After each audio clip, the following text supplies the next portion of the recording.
So discuss natin ang difference between ang ating two design philosophies, ASD and LRFD. Pero before that, review muna natin ang stress strain diagram.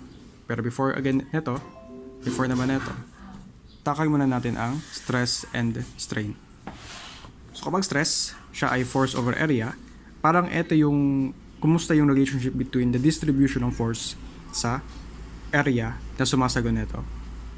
So as area increases, stress decreases. As force increases, stress increases. So para mas ma-imagine natin to, imagine natin meron tayong baso. So yung baso, nagyan mo ng tubig. Then, magtimpla tayo ng kape. Imagine natin na yung baso natin, imagine natin na meron tayong dalawang baso. Yung isang baso, maliit. Yung isang baso, mas malaki. So ang tig-represent ng baso is yung ating area. Mas malaki yung baso, mas malaki yung area. Yung ating force naman, siya ay ating i-represent using yung kape. Isang sachet ng kape, pag di-increase mo yung sachet ng kape, tigi-increase natin yung force. So yung resulting na concentration ng ating coffee, kung malakas ba or mahina, yun yung ating stress.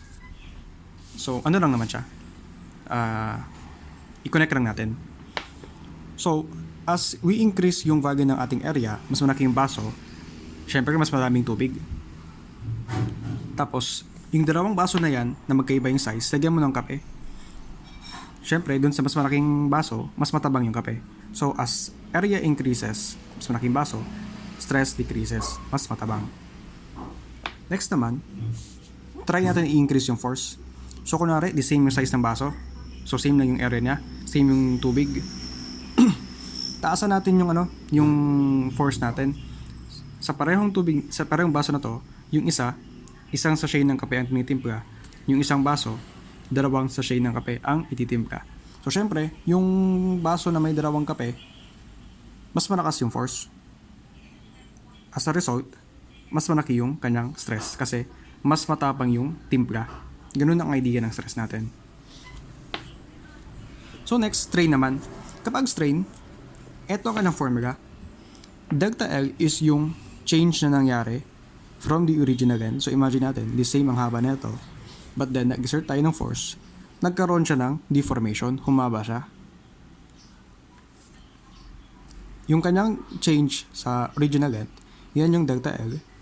So, ang tig-represent nito is ilang percent ba nung original length ang dumagdag. So, for example, meron tayong ating original length is 5 meters. Kunwari, nagkaroon siya ng change na 0.5. So, yan ay magiging 0.1. Kapag kinonvert natin siya into percentage, siya ay 10 or 10%. Ibig sabihin, 10% ng original length yung idinagdag natin. So, if siya naman ay naging 1 times 100, siya ay naging 20%. 20% ng original length ang in-increase due to the force applied. So, balik tayo dito. So, meron tayong iba-ibang parts sa ating stress-strain diagram. Meron tayong proportional limit, meron tayong yield point, dalawa yan, and ultimate stress point, and yung ating point of fracture. So again, ang ating y-axis, yan yung ating stress. Etong x-axis, yan yung ating strain. So sa first part ng ating diagram, up to ditong point na to, ang isang tawag dito is elastic region. So hanggang dito, elastic region. And after that, up to dito, plastic region. So bakit siya elastic region?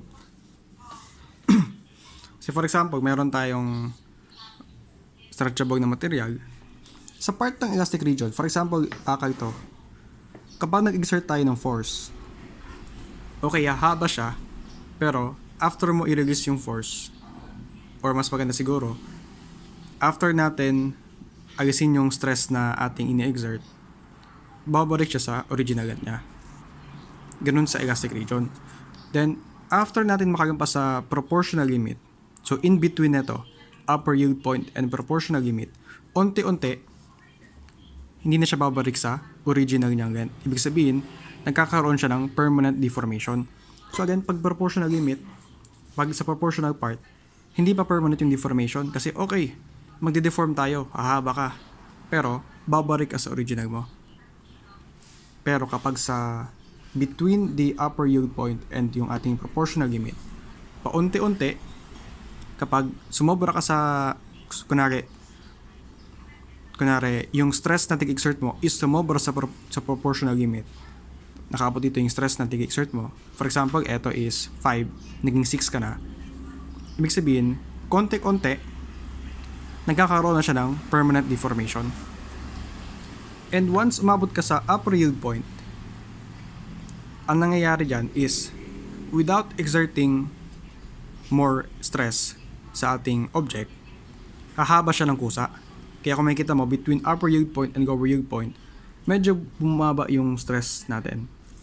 Konti lang naman yan. Kasi, ang tika-signify niya is, pag nakaabot ka sa yield point, hindi mo na kailangan mag-exert ng sobrang stress. Kasi, kusa na siyang magkakaroon ng strain. Kusa nang hahaba yung ating rod or ating material. So, kunwari elastic point, babalik pa yan dyan. Yield point, di mo na kailangan mag-exert ng sobrang lakas ng force, kahit minimal lang, hahaba siya ng kusa without returning to its original length. So again, meron na siyang permanent deformation between upper yield point and lower yield point. Pero pinagkaiba nito, from lower yield point to ultimate stress, ang pinagkaiba nitong boundary dito is dito, again, no need to increase the level of stress, hahaba na siya ng kusa.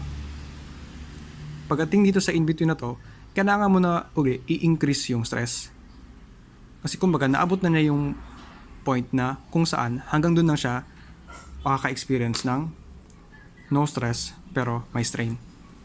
So after nyan, between etong 2 points, okay, masyado na siyang mahirap i-deform. So, ang gagawin natin, increase mo na yung stress para magkaroon siya ng deformation. Ito na yung part na yan. And once ma-achieve mo ang ultimate stress, after nyan, downwards na yan. Ibig sabihin, hindi ka na mag-i-increase ng stress again, pero pinagkaiba, kung dito, nagkakaroon ka lang deformation, humahaba ka lang, dito, unti-unti ka lang aabot sa fracture.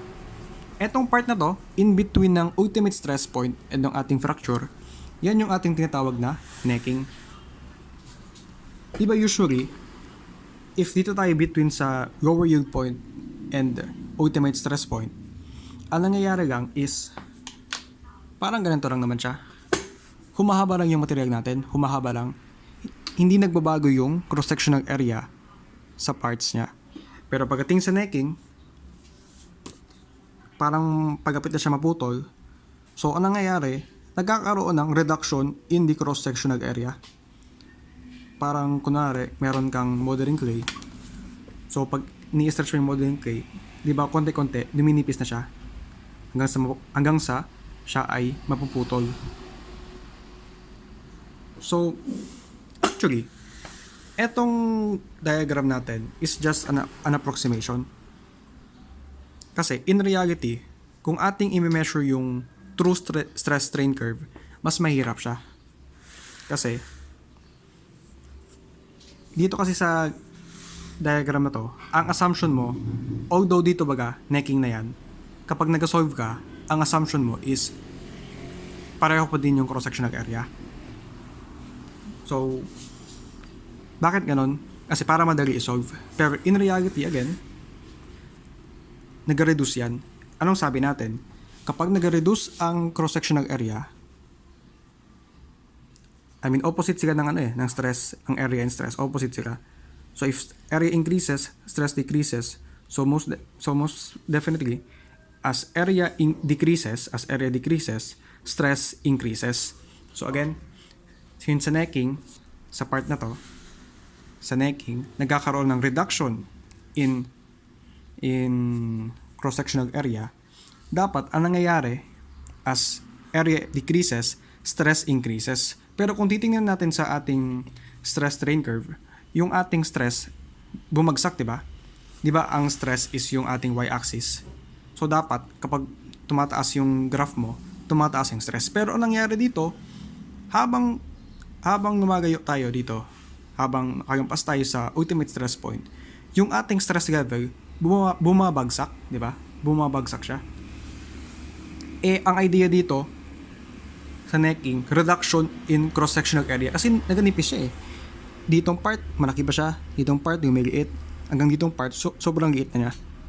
Reduction in cross-sectional area, dapat increase in stress. So, kung ating titingnan yung ating true stress strain, true stress, dapat ang graph na to, habang pakanan siya, dapat tumataas pa yan actually. Pero, wag natin yun isipin masyado. Ang point natin dito is, after ng ultimate stress, aabot siya sa point of fracture. Ang point of fracture, yan na yung kapag naputol na yung material natin.